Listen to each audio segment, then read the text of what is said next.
Des maisons englouties et emportées, des familles entières à la belle étoile. Le phénomène de l'érosion dans les quartiers de Brazzaville prend de plus en plus de l'ampleur avec cette progression inquiétante. Ici à l'Ombre, un quartier de Filou, dans le 7e arrondissement, tristesse et désolation sont visibles sur des visages. La forte pluie qui s'est abattue dans la nuit du 30 au 31 mars a rendu sans force de nombreux ménages. C'est le cas de cette femme qui a tout perdu. Sa maison engloutie par du sable ne lui a pas permis de récupérer ses biens. Même ses vêtements sont sous le sol. Il ne lui reste plus rien.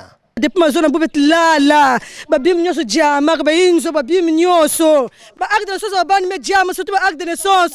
Permis bakal aussi me jama, bakal qui seul radi chauffeur, permis me jama dia kacha inzo. Mais tu savais qu'on faisait sala, mais tu fais même na veya ou pour mettre zika, mam fuaka, donc mambo tchadi que mettre na chim tchadi. Babim nyoso vana na bete me dinda na ici. Tibu ya bete na kimpeni. Ya bamba mikanda nyoso tu ya l'État na ishi ya toto mais yina bani kuza contrôler beto yinshi wote ka pesa na ben mpashika na beto bani kana kutala ya ouve. D'un quartier à un autre, la fameuse pluie a tout ravagé. À Sadelmi, toujours dans le 7e arrondissement, les travaux amorcés par la Société Énergie électrique du Congo pour sauver un pylône se répartent à la case de départ. Cette érosion monstre oblige à tout refaire. Les populations tentent de colmater les brèches, mais en vain. Ils sont toujours là à reprendre. C'est comme un goujon dans un coup. Hein? Ça tourne au rond.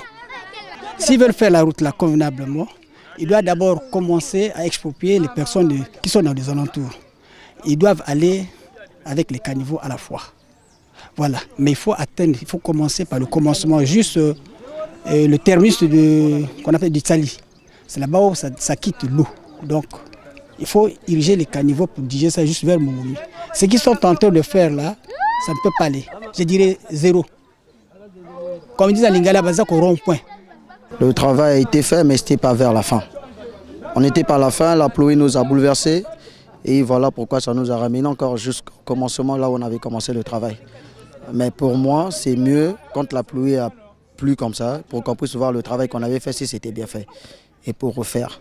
Mon premier souci, c'est notre haute tension là. Vraiment, si ça cédait là, on ne sait pas qu'est-ce qui pourra nous arriver.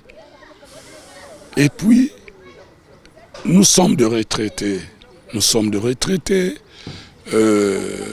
J'ai peur de ma case que j'ai réussi là.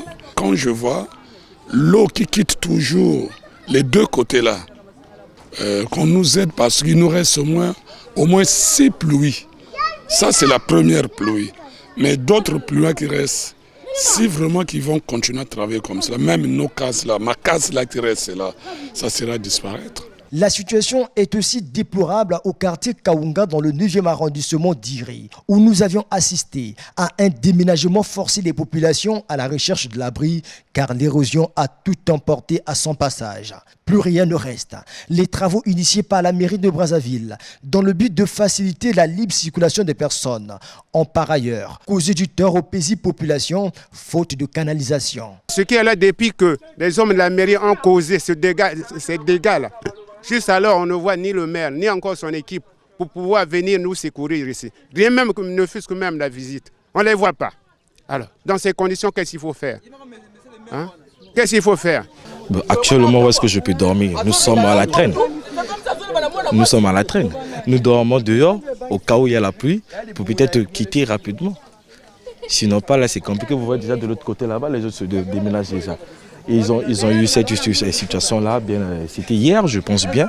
Ils ont eu à faire un déménagement, je peux dire précoce. Ils n'attendaient pas à ce déménagement-là. Les populations sont aux abois face à la progression de l'érosion. La situation était vraiment terrible. Et quand ça va, quand les eaux avaient cédé, les eaux avaient cédé, là où Ondrade avait arrêté ses travaux, c'est là où nous avions entamé nos barrières là. On a fait 3 barrières. Dès que la pluie du 31 est arrivée, toutes ces maisons que vous voyez là étaient inondées d'eau. parce que la dalle là ne supportait plus les eaux là aller. Ça a rentré dans les chambres des eaux et après ça a cédé les 2 barrières que nous avions faites. Et c'est là où Angamakoso, le chantier initié par l'État congolais souffre d'un manque de financement adéquat. Tout est au ralenti. Les populations sont soumises à des gymnastiques pour atteindre leur domicile. Le gouvernement, pour sa part, est resté dans une éternelle tergiversation et évoque le manque des ressources financières répondant à la taille du phénomène. Nous sommes parfaitement informés de toutes les dégradations récurrentes, même qui s'accélèrent dans tout Brazzaville. C'est un souci majeur du gouvernement. À chaque pluie, nous sommes tous totalement préoccupés. Nous nous rendons compte que la ville est en train de disparaître, notamment sur certaines zones où il y a beaucoup de sable. Bien sûr, il nous faut trouver des solutions d'urgence pour déjà éviter que cette dégradation ne se poursuive.